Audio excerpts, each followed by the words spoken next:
What's up, guys? Sean here from Srkcycles.com. Check it out. I have a 1980 CB. No, I'm just joking. It looks like something like that. It's actually a 2014 CB1100. Really cool bike. It's got all the cool classic features of the original CBs from the 80s. Even got the chrome fenders. It's pretty wild looking. It's got the cool classic look with all the cool modern touches. It's got plenty of power, and we're gonna take it for a spin. This is 2014. It's got around 900 miles on it. 900 miles, less than 1,000 miles. This is basically a brand new bike, unless I wreck it in the wet, but I'm not. So let me buckle my helmet. Let's take it for a spin. I'll show you how the thing rides. Pretty excited to take this thing for a spin. Look at it. It's a gorgeous looking bike. Engine's all blacked out from factory and stuff. It even has a classic looking dash, except for inside here it's got a digital screen with the fuel gauge, odometer, and gear indicator. Super quiet and nice and smooth.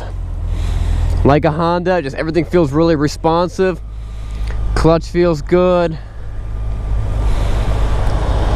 It's the kind of bike you hop on and you feel like you've been riding it your whole life.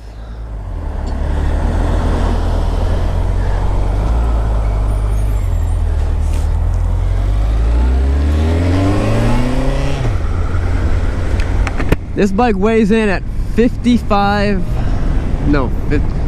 556 pounds or something like that, and it has I think 87 horsepower, which is it's fairly impressive. I mean, it's no sport bike, but this bike is actually what this is what started the whole sport bike era. This bike, when they first made it back in the 80s. You can see it's a very similar seating. My feet are behind my knees. It's a fairly aggressive stance, although the handlebars aren't that low. And even back in the day, this was a fast bike. Now it's still pretty quick. What I love about it is how it's so smooth. Everything about it. I mean, this is the type of bike you hop on and you go and press the starter button again after it's already been running, and you hear it grind and it makes you cringe because you're like, oh, the bike's already on. It's just quiet and smooth. I love it. It's like with electric bikes. Pretty close to what it's gonna feel like when you're riding an electric bike. You just sneak in and out of places. It is does have 6 speeds.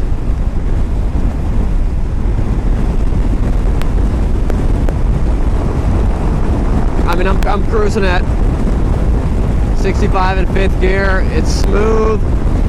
It feels great. It's got plenty of power. It's at 60 miles an hour. It's less than 3,000 RPMs, 2,800 RPMs. Guys, this is a great bike. It's so much fun to ride. And you know, it's definitely unique. It's definitely a conversational piece. There's probably not going to be too many of them out there, and everyone's going to look at this and be like, "Hey, what is that? A 1985? I had one like that when I was a kid." And you're like, "Nope, 2014. It's better." Whoa!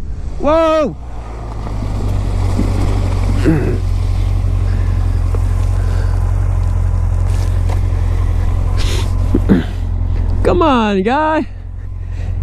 Straight up, almost killed me. I'll forgive you, trucker. Almost killed me. Did you guys see that? I went off the road. Oh well. It happens. That's why I need to switch out my helmet for something a little more high vis.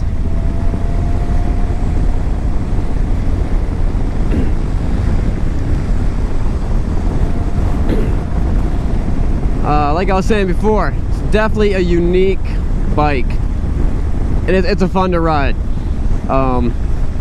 It's got plenty of power. It really does. It's got a lot of power. This thing moves. I'm not gonna, you could probably ride wheelies on this one. I'm not gonna try it. Not in the rain, not when it's wet. That's not smart. Although I have, if you have good tires, if you have really sticky like dual compound tires, you know, like on a sport bike would have, you can pull wheelies in the rain. The tire compound on those things are very, very good.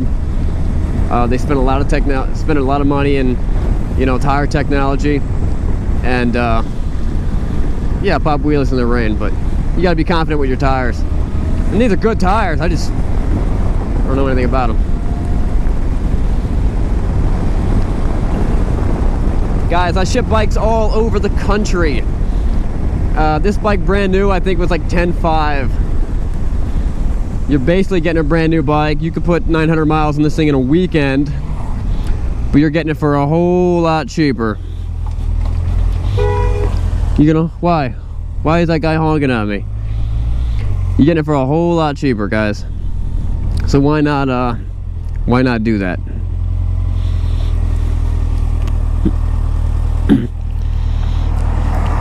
Normally, this would be the part in the ride where I kind of bang through the gears a little bit. I'm gonna a little bit, but not that much. It's just a little wet outside. But guys, this bike's got plenty of power. A lot of fun to ride. This is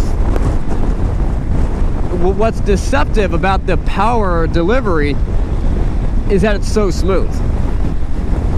It's incredibly smooth. It's not a very heavy bike. You know, close to 90 horsepower at 550 pounds. This is most likely faster than your dad's Harley, or your mom's Harley, or your friend's Harley, or most people's Harley that you know, because everyone rides a Harley. Most likely faster than that.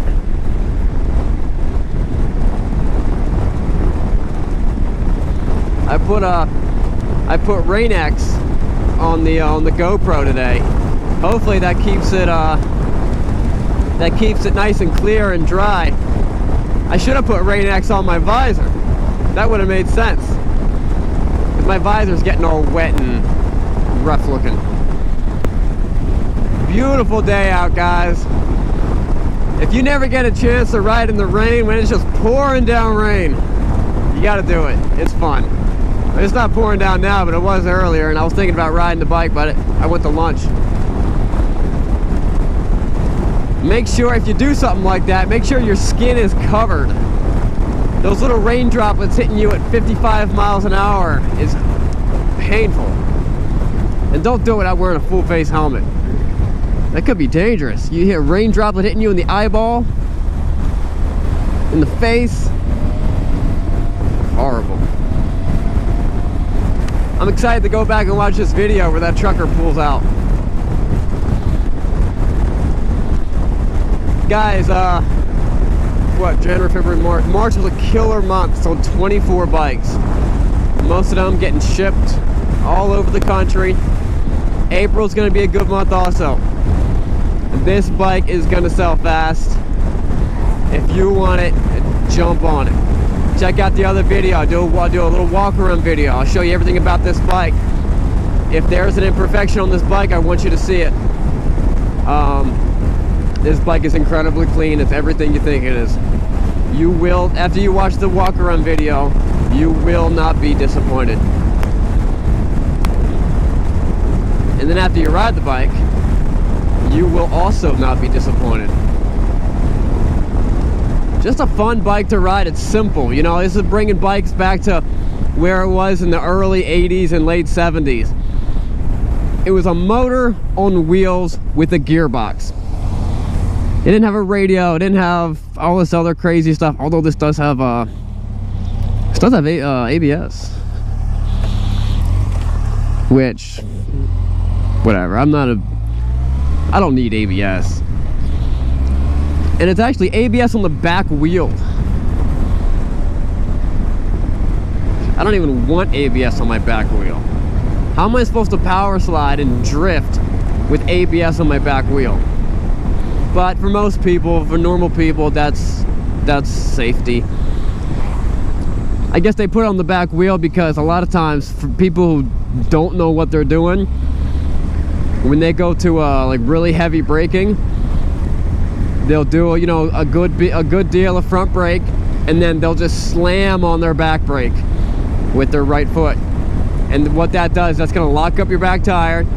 It's going to kick it sideways about a foot, and you're going to just slide into your slide to a stop. Anytime that happens, you're not slowing down at the you know, as fast as you can. So that's why they put ABS on the back tire to stop that. I know from experience. I've done it. I used to do it. That's how I would stop. I'd get scared, and I would just grab all the brakes I can with as much force as I can, and that's not the way to do it, guys. All right, guys, this bike is for sale. I'll list my number below. Subscribe if you want to see more videos. That should be a little thing below too. I'll put the price down below too. All right, guys. Thanks.